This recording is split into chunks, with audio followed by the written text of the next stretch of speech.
Hey everyone, Ryan Young, KAATARO Jiu-Jitsu. Hope you're doing well. As you can see here in Texas, it's getting kind of cold here. We're Halloween week, 2020.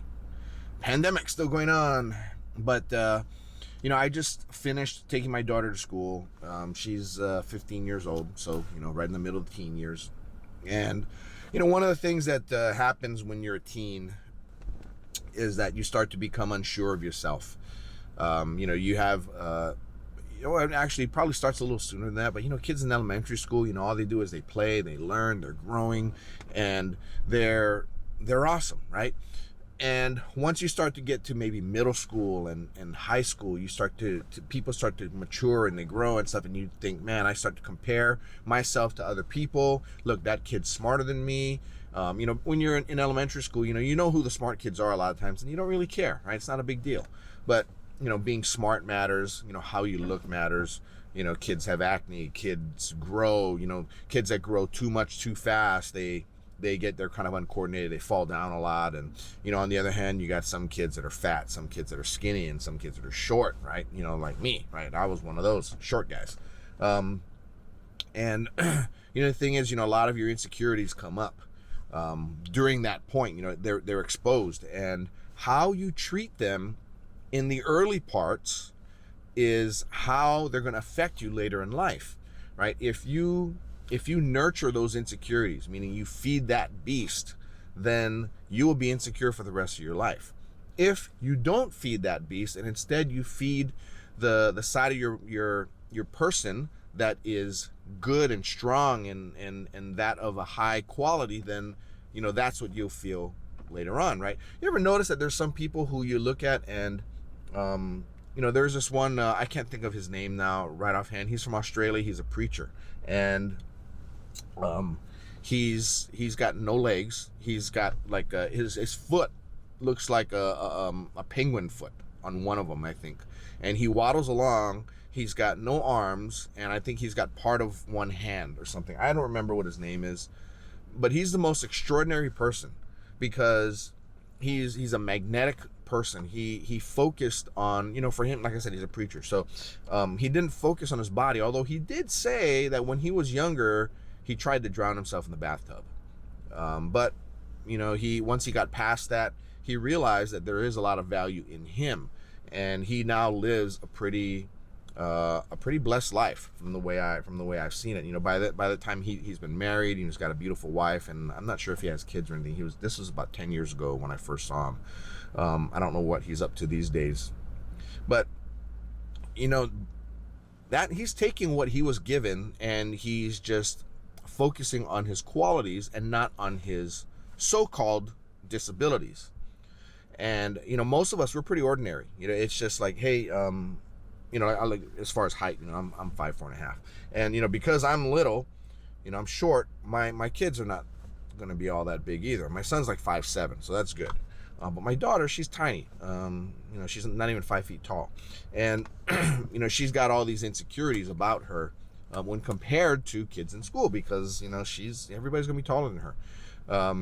She's a smart kid. She takes a lot of these pre-AP and AP courses in 10th grade, which is among the top academic levels, but she's not the best student in it. She's got friends that get ace those classes where she struggles. She has I get a tutor for her every week, and so she has to really kind of work, but at the end of the day, she has nothing really to be disappointed with in herself, but yet she is.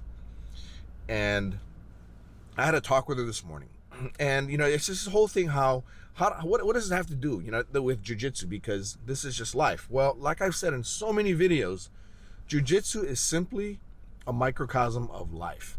And in jiu-jitsu you have white belts that are really insecure, and they're coming in and they're seeing all these people that have been around for a lot longer. They're more experienced. They smash them, they tap them out, and that's not really a pleasant thing.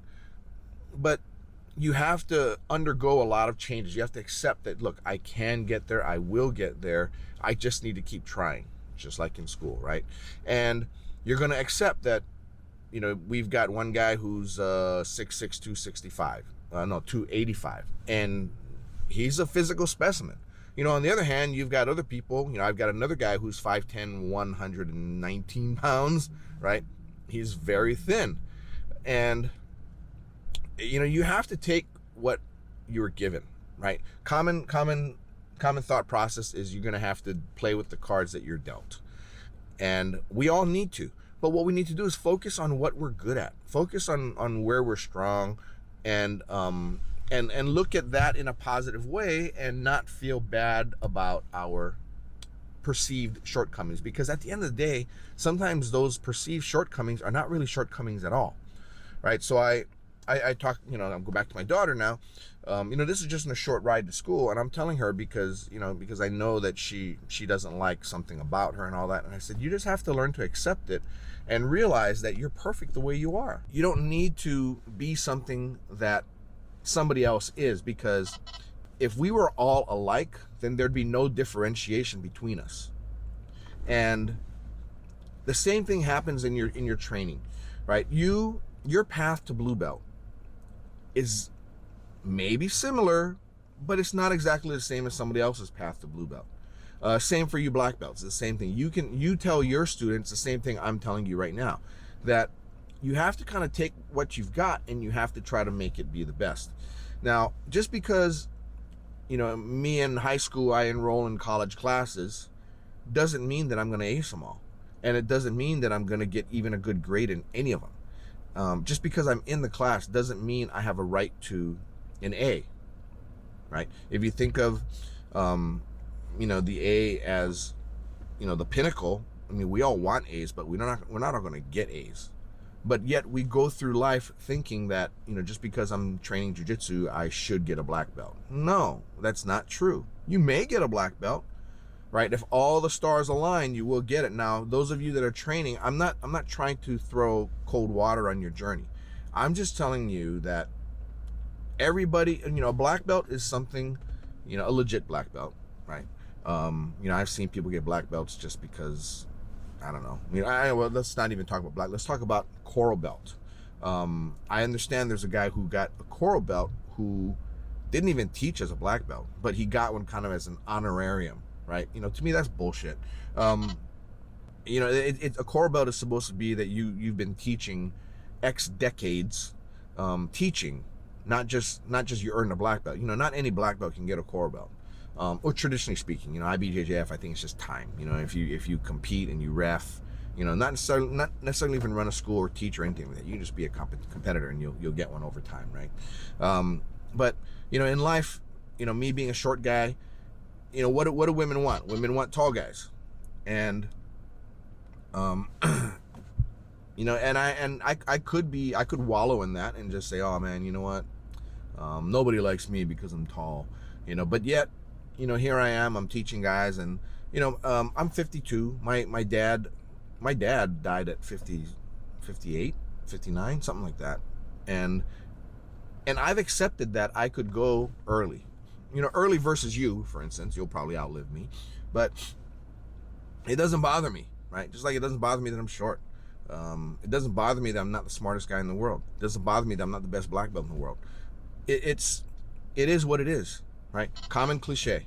And it's funny though, because my students will tell me, no, you have to stay healthy, you have to be around to give me my black belt. And it's funny because I think the same way about Dave, right? I want Dave to be around. I want to make sure that he's good to go, and because I like being with him, I like training with him, I like just hanging out with him. He's the best guy to hang out with, and he's here every month, and I look forward to it every month when he comes. And I see how my students would possibly feel the same way about me. But that just goes to show that I'm not perfect in any way that I want to be perfect, but I am perfect from the way I was made. I just have to accept the fact that there are characteristics of me that I may feel are not to my liking. But it doesn't matter, does it? Because I can't change things, right? And for you, I want you to accept who you are and highlight the best parts of you. And if you're feeling pretty down because you can't seem to get one concept, don't feel down at all. It's something you're going to work on, But sometimes, instead of focusing on what you're not good at, change your mindset and do something that you're good at for a little while, and then get back to working on what you need to work on, right? Put the things that you're not good on your list of to-dos, and tackle that list of to-dos religiously. However, when you're feeling a little down, go back and do something you're good at, right? And everything jiu-jitsu may suck for you at this point. That's okay. If nothing in jiu-jitsu is working right, do some push-ups. If that doesn't work right, do something that you're really comfortable doing, right? There is no one in the world who is not comfortable doing at least one thing. Find that one thing, do it, get your mind in a nice positive spot. You're happy, you're positive, and then go tackle something else. Or change your mindset on it. Just say, you know what? I'm not good at this, and I don't care. I don't care that I'm not good at it. I'm still going to keep doing it until I get good at it. And believe me that over time, stuff that you think you're not good at today, you will be good at it a year, 2, 3, 5 years from now, and you're going to go, wow, I can't believe I thought I sucked at this. I mean, I know I sucked at it, but I can't believe that I thought I'd never get good at it. And that is the case. That is the case with jiu-jitsu, and it's the case with life. So I hope this kind of helped to give you a little pep talk for those of you who are kind of feeling not so good about your jiu-jitsu, or even not so good about yourselves. Just realize that something that you think of is not good about you, that you were dealt, you were put on the short bus, as they say, that you may be looked at by somebody else with great admiration and thinking, man, I wish I could be like you, right? And you're going like, really? Right? And that's what I told my daughter as well. I said, there are, think of the girls in school that everybody's, oh, she's so pretty, she's so pretty. When she goes home, I can guarantee you there is something that she wishes she had that you have, right? And all you want to do is you want to, just like, we have that I don't know if you remember, there's a video that I did on, I did a graphic equalizer, or we have the concept called the graphic equalizer that I tell about in lessons, in that you have to look at all the things that are in jiu-jitsu, for instance. Look at every single position. Boom, boom, boom, boom, boom, boom. You're going to know that, let's say I'm better in guard than I am in mount. And I'm also good escaping KAATARO, but I suck at escaping cross-side, right?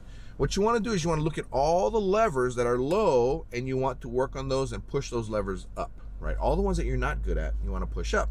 So, and then stay away from the ones that you're really good at it, because you're disproportionately good at something. You need to be evenly good at everything. So take your whole game. If you're sucked down here, take the whole game up. Take the whole game up. Now they're gonna go up kind of like in different ways, but still you want to find what your weak parts are and work on them. And just think in those ways, and you will be phenomenal. Phenomenal in every part of your way, right? You've got your mind, your body, and your spirit. So educate your mind, right? Read a book, something, or do something that stretches your mind a little bit. Don't just don't just go through life without thinking, right? Then you're going to be one of those people that ends up having things happen to them, right? Those people that excel in jiu-jitsu are the people whose minds are strong, and they're always, as they say, sharpening the sword. They're learning something new every day, and they're then exploiting that at some point. That's your mind. Your body, you have to keep your body in condition, right? Don't abuse your body, right? Drugs, alcohol, common things, laziness, right? Sitting on a couch and just watching TV all day, every day, eating crap, right? Like drinking a lot of soft drinks or whatever, that kind of stuff. Treat your body as, if your body is in horrible shape right now, it's that lever that's down here. Do little things every day to make your body better. If you can't exercise all that much, walk. Walking's easy, right? Doesn't take any effort. If it does take effort for you, then there's some underlying conditions you need to think about. Maybe you're eating wrong, right? Or maybe you've got some health issues that you might need to have addressed, right? And the last part, your mind, your body, and your soul, or your spirit, as some people say, right? Try to keep yourself mentally and emotionally strong, and give back to other people where you can, right? Take what you need, but also give to others who are in need of some other stuff that you may be able to provide, right? And help to encourage others to be better. Now, don't go do it unsolicited, right? Nobody wants to hear what their shortcomings are. But if somebody asks you, hey, Ryan, I see that you've got this and this. How do I do that as well? Oh, it's easy. Let me show you. And spend some time with them, right? That kind of stuff is so good and so healthy for the rest of you as well. Having that giving spirit. But at the same time, realize that sometimes your spirit needs to take as well, because you need to feed your spirit, right? You can't only be a giver, because what's going to happen is at some point in time, you'll have nothing left to give, and then you'll go and hit rock bottom. So remember, everything is a give and take, right? But maintain that equalizer of your mind, your body, and your spirit, and you'll be golden. Whether you do jiu-jitsu or not, I would hope you do, but if the jiu-jitsu doesn't help your mind and body and your spirit, then do whatever it does, right? And for me, it does. So anyway, that's all I got for you. I hope this helped you kind of, if you're having any issues in life, I hope this kind of helped you. I'd like to think that being 52, I've got a little bit of wisdom that I've accumulated. There's still a lot more that I got to get, but I certainly have more than I did yesterday. And that's another thing too. Just make sure you're better today than you were yesterday. If this helped, if this worked for you, go ahead and like it, subscribe to the channel if you haven't already, and share it if you really liked it. That really helps our channel, helps with the algorithms, helps to make us a more popular channel so we can deliver our message all around. And if you want to train with us, but you're not near one of our campuses, the best way to do it is do it on the website. Dave Kama has been uploading videos every month, new videos, curriculum videos. So we're building out our curriculum online, and we're building our community online to get to the point where perhaps we can come out to you and train. That's a plan for sometime in 2021. We're going to get started training, getting more people online, training with us in our community, and we will come and visit you. So anyway, that's all I got for you. Take care and happy training. Bye now.